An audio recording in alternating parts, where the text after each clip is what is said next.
Okay, I have to laugh right now, and I have to tell you guys about my week. And the only reason I'm not crying is because I have to laugh. I have to laugh at it. Y'all, please look at my dog.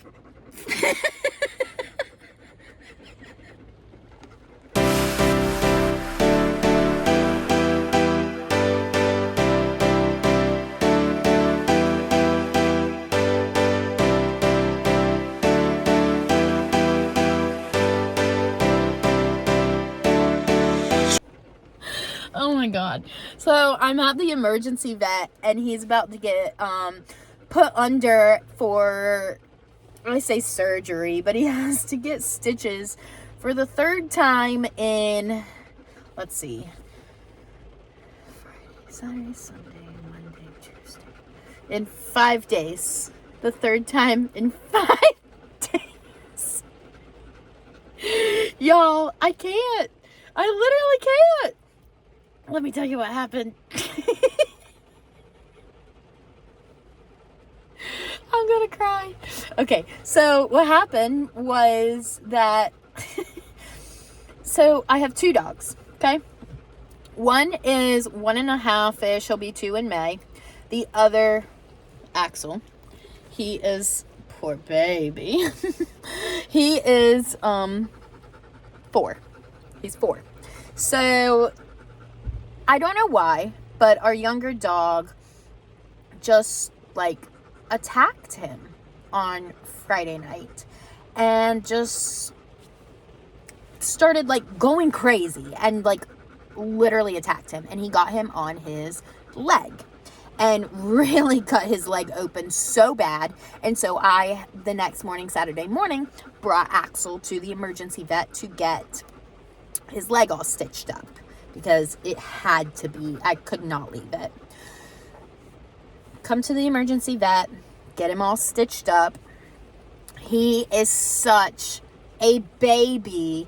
He was literally laying there. He wouldn't let me leave the room. He wouldn't let me leave, actually right there with him for a while.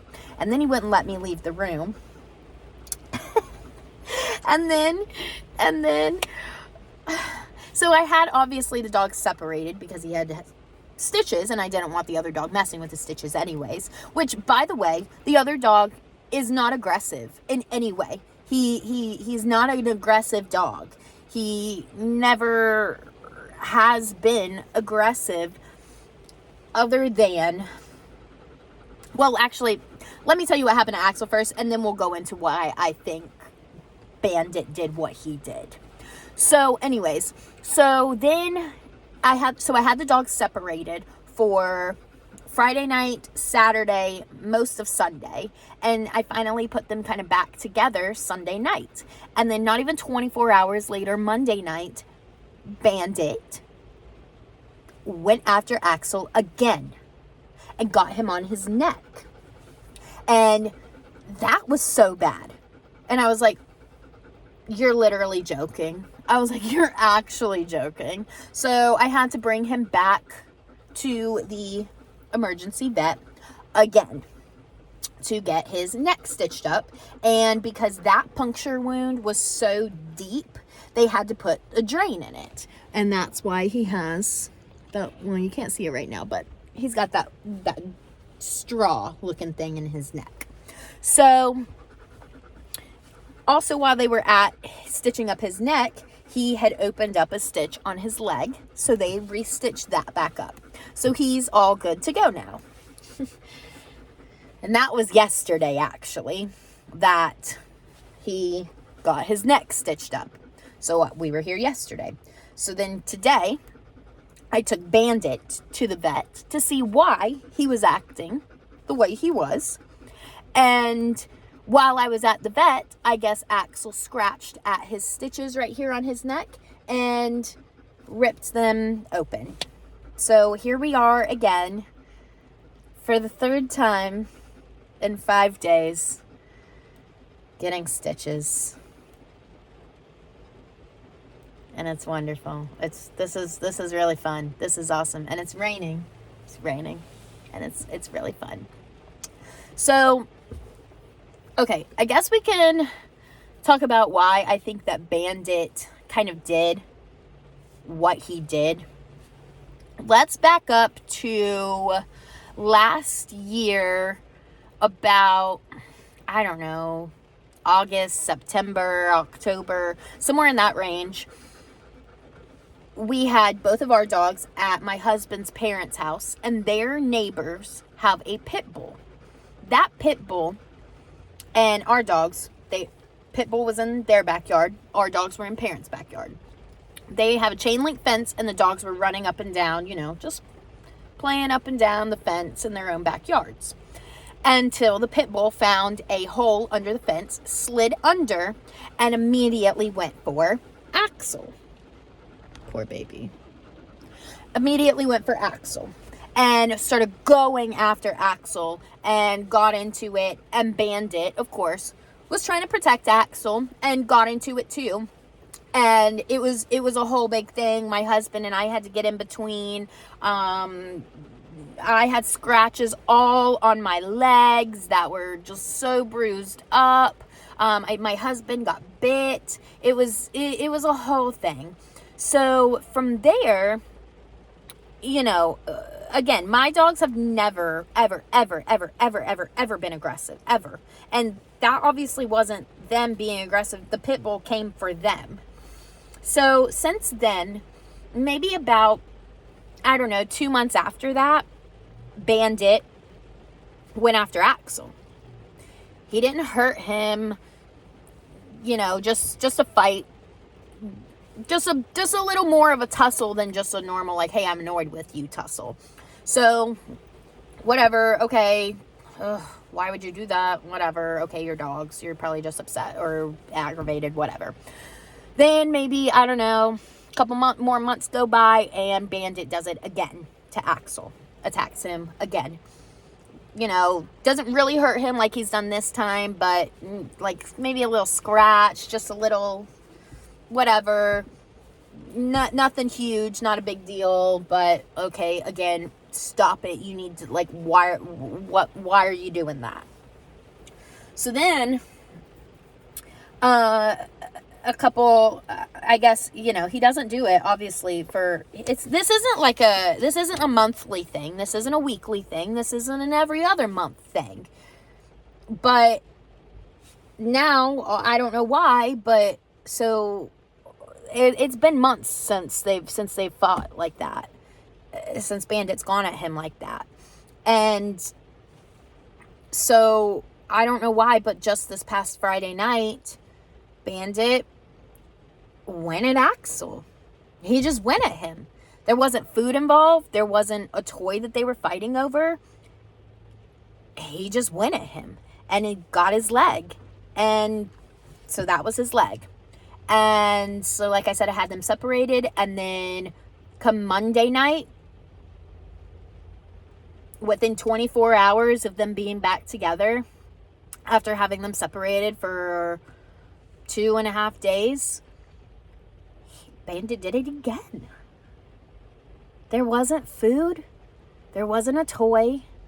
I was in the kitchen. I was making dinner. Axel was just standing there. Bandit was just standing there. And Bandit just attacked him and got his neck. And I can't just let them keep just wrestling each other like that when I can obviously tell that it's not going to go well. Like, it's just not. So I get in between, and I know I'm not supposed to, but the thing is they don't hurt me. They're not trying to hurt me. And I know, yes, okay, everybody can say, oh, they might or they could. I understand that, but in the moment they aren't, and they have never shown aggression towards me or anything. So in the moment, I'm trying to get them separated. So I am literally on the ground, like, wrestling with them at this point. And Bandit he's just going and going and going. And it was, and by the way, Bandit is also a huge dog like this. He is 66 pounds. He just got weighed today, 66 pounds. And he's, I don't know, maybe like 70 something. He's bigger than He's bigger than Bandit by a little bit. But Bandit's 66 pounds, and he's a little bit bigger. So anyways, so they're very big dogs, and I'm 120 pounds, by the way. I'm 120 pounds. So these dogs are more than half of my body weight. And I'm literally wrestling around with them on the floor, trying to get them to stop, and Bandit he wouldn't stop. And so finally I get them, and I'm like out of breath, completely out of breath, and I throw Bandit in his crate, and I didn't notice that Axel was hurt at first until I saw blood on the floor. And so I rubbed him, and I thought it was his stitches from his leg at first. So I looked at those, and those were fine. And then I started rubbing him, and as right as I, started from his head, as right as I got right here, felt blood. And I was like, oh my God. So I brought him into the kitchen where I could see it in the light, and it was pretty freaking bad. Pretty bad. So I don't know. So I took Bandit to the vet this morning and talked to them about it. And, the vet was like, he's not an aggressive dog. That's the thing. He's not aggressive. Something's wrong. So I thought that he may have had a UTI because he's been peeing a little more frequently here recently. And his pee's been a little dark. So I think, maybe he has a UTI. The vets took, obviously some tests, but they said he's not, it's not an aggressive problem. It could become that, but it's something else underlying. So they also took a stool sample, and thankfully I'm thankful he did this while we were at the vet, is he pooped outside, and there was so much blood in his poop, which obviously means something is wrong. So they obviously are sending all of his blood sample, his poop, his urine off to the labs to all get tested and see what's wrong. They gave me some medicine for anxiety. They also gave me an antibiotic to start to do whatever for the blood in his poop.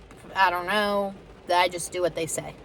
They gave me some medicine to give him, and I'm really hoping that this is the end of this and I don't have to keep coming back to this emergency vet. I asked them today when I walked in, because they know me. They know me now here this week, obviously.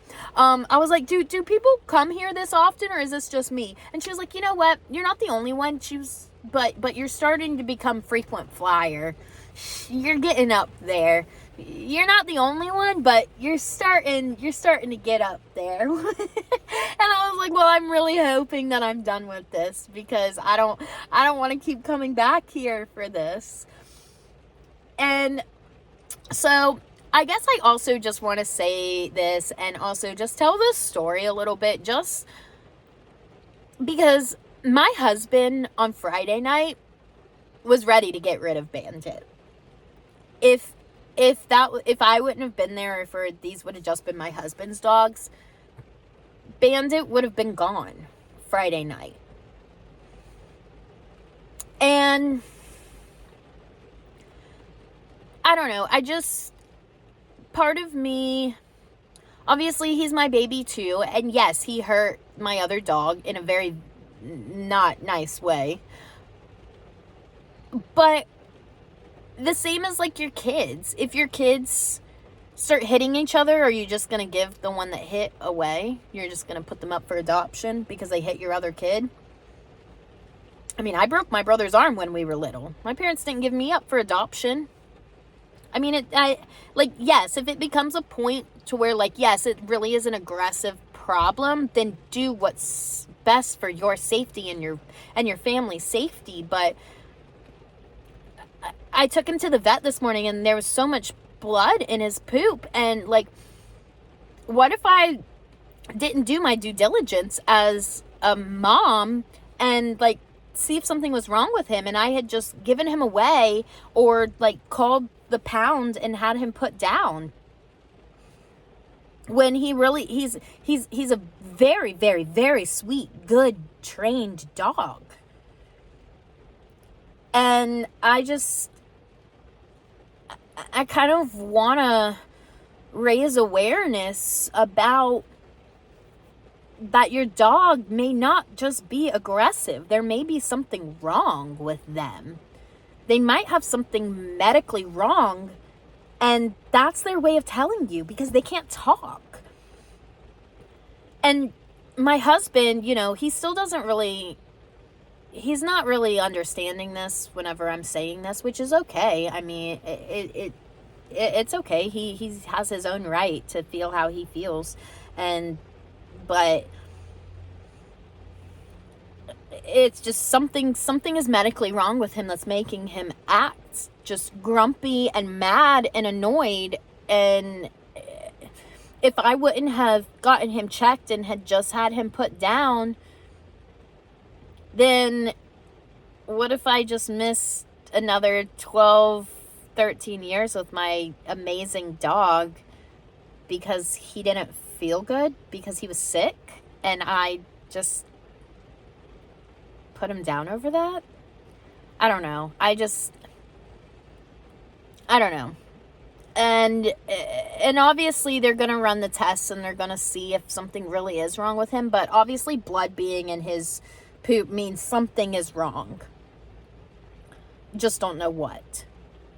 And he also, by the way, had a hot spot right here on his neck too, that I just didn't notice because it's, he's fluffy, and and he had a hot spot right here in his neck. So they gave me some medicine for this too. So hopefully, that'll feel better as well. And so I'll keep you guys updated if, whenever they say about the tests and what's wrong. But I just want to raise awareness too that if your dog randomly starts being aggressive, go get them checked. And you know what? We had a dog a few years ago that we put down because he attacked my husband like that randomly. It could have been something mental. It could have been something that was going to happen no matter what. But we immediately just called animal control and they took him. So and yes, that was towards my husband, not a different dog. Axel was a baby at the time when that happened. We obviously didn't have Bandit yet, but